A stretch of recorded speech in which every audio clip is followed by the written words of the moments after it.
Oke guys, assalamualaikum warahmatullahi wabarakatuh. Balik lagi bersama gue Bang Dan SF. Nah, dalam video kali ini gue akan menjelaskan apa saja sih yang mempengaruhi pH air yang terkandung dalam tank yang kawan-kawan gunakan treatment ikan tersebut berubah-ubah ya kondisinya. Makanya di sini gue memperkenalkan satu produk di mana produk ini bakalan menyelesaikan permasalahan tersebut.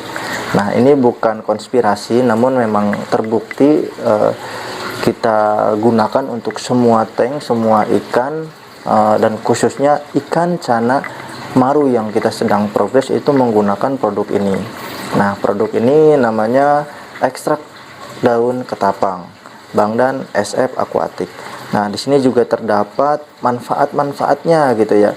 Nah, untuk manfaat ekstrak daun ketapang yang kita produksi ini yaitu menjaga kestabilan pH air di 6,27% sehingga air yang terkandung itu bisa stabil.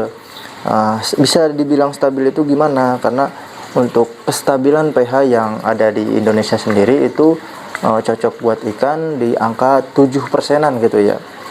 Nah, sehingga nantinya untuk kenaikannya sendiri itu tidak begitu loncat terlalu banyak, nggak nyampe melebihi 7% gitu ya, sehingga di sini bisa mempengaruhi air dengan pH air di 6,27%. Nah, karena walaupun kita menggunakan produk ini juga pH air itu bisa berubah berdasarkan beberapa pengaruh yang nanti gua akan jelaskan. Nah, yang selanjutnya yaitu mengobati luka pada ikan. Nah, terus sebagai antibiotik. Nah, apabila kawan-kawan punya ikan yang sakit juga bisa menggunakan produk ini gitu.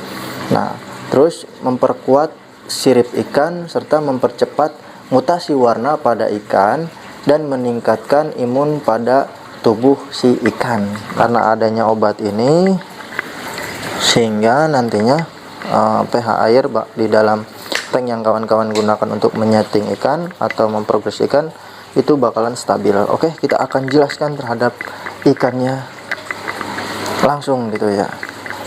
Nah, jadi ini guys ya, ikan setelah kita tadi kasih ketapang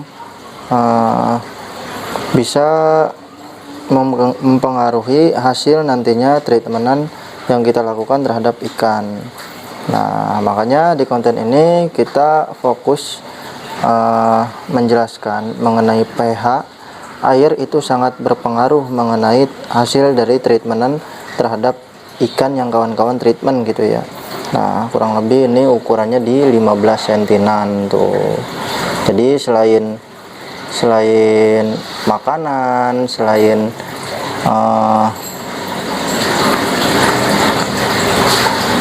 lampu gitu yang kawan-kawan lakukan terhadap ikan kawan-kawan, perawatan air juga cukup berpengaruh terhadap ikan gitu ya nantinya.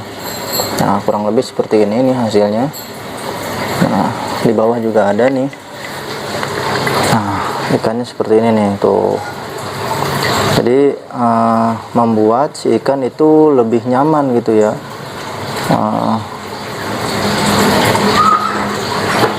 Di dalam akuarium karena pH-nya itu bisa stabil. Yang tadi kita sudah jelaskan kurang lebih pengaruh-pengaruh apa saja yang mempengaruhi pH air yang terkandung dalam tank yang kawan-kawan pergunakan untuk mentreatment ikan. Nah, kurang lebih seperti ini nih. Tuh, cakep ya, anatominya juga bagus. Nah, di sini juga ada nih. Oh, ini juga ada. Ini ikan yang show up nih setelah tadi kita kasih ketapang. Oh, ya. Nah, kurang lebih seperti ini. Nah, untuk pakannya sendiri kita menggunakan pelet. Karena pelet itu selain buat membuat diet si ikan gitu ya, jadi nutrisi yang terkandung dalam pelet itu juga sangat mudah tercerna gitu, karena si ikan itu tidak gampang gemuk. Nah, kalau Kalau kita menggunakan pakan alami itu dia cenderungnya lebih sering gemuk gitu, cepat gemuknya gitu. Makanya kita sarankan untuk treatment kali ini itu menggunakan pelet. Nah, pelet itu juga banyak ya kandungannya. Nah, makanya kawan-kawan harus pilih pelet itu untuk si ikan yang kawan-kawan treatment. Nah, kalau kawan-kawan menggunakan pelet satu, udah satu aja peletnya gitu, jangan merubah-rubah lagi peletnya gitu ya. Jadi kalaupun kawan-kawan pengen merubah, artinya kawan-kawan harus beli satu lagi ikan, karena kalau dalam satu ikan terus dirubah-rubah peletnya, nah, hasilnya juga nantinya bakalan berubah, tidak seperti yang kita pengenkan gitu ya. Kalau tidak seperti yang kita inginkan gitu, treatmentnya itu untuk apa gitu. Makanya banyak di luaran sana yang memperkenalkan produk pelet yang fokus dia fungsinya buat apa gitu, mau buat bunga, mau buat cabung, mau buat warna, itu banyak ya. Makanya kawan-kawan harus pilih salah satu dari pelet-pelet tersebut. Nah, gunakan pelet itu untuk satu ikan saja, jangan digunakan untuk satu ikan dengan banyak pelet-pelet gitu yang kawan-kawan kasih dengan merek-merek yang berbeda, karena nantinya hasilnya beda. Nah, makanya banyak ya keluhan-keluhan juga, kok ikan saya dengan pelet ini beda hasilnya, beda kayak yang dipromosikan, beda kayak yang dijelaskan, karena kawan-kawan menggunakan pelet itu bermacam-macam pelet masuk dalam satu ikan. Nah, makanya kandungannya itu banyak di dalam pelet tersebut. Makanya banyak eksperimen-eksperimen yang kawan-kawan lakukan. Makanya di sini kita jelaskan dan kita berikan juga tips dan triknya bagaimana gitu dalam mentreatment ikan cana maru khususnya ya. Nah, bisa kawan-kawan lihat nih, tuh. Makanya lampu itu berpengaruh juga, lampu, terus air dalam tank itu termasuk dalam settingan atau termasuk dalam cara kita dalam memelihara air seperti apa, serta makanan yang kawan-kawan gunakan dalam mentreatment ikan.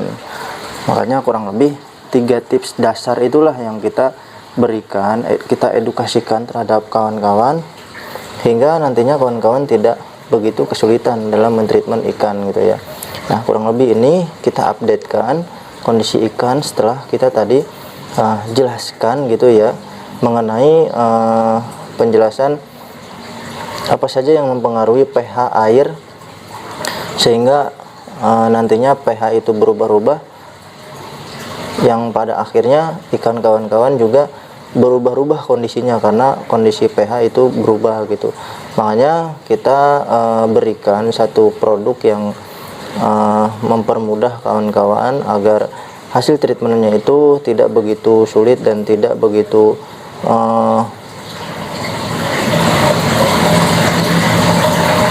kerepotan gitu, kok ikan kita berubah-ubah gitu ya untuk moodnya gitu. Makanya pH ini atau produk yang kita promosikan ini kurang lebih nantinya bakalan menstabilkan pH air, sehingga nantinya ikan kawan-kawan itu nyaman gitu di dalam tank tersebut, dan dia tidak gampang sakit, serta membuat ikan itu lebih sehat gitu ya.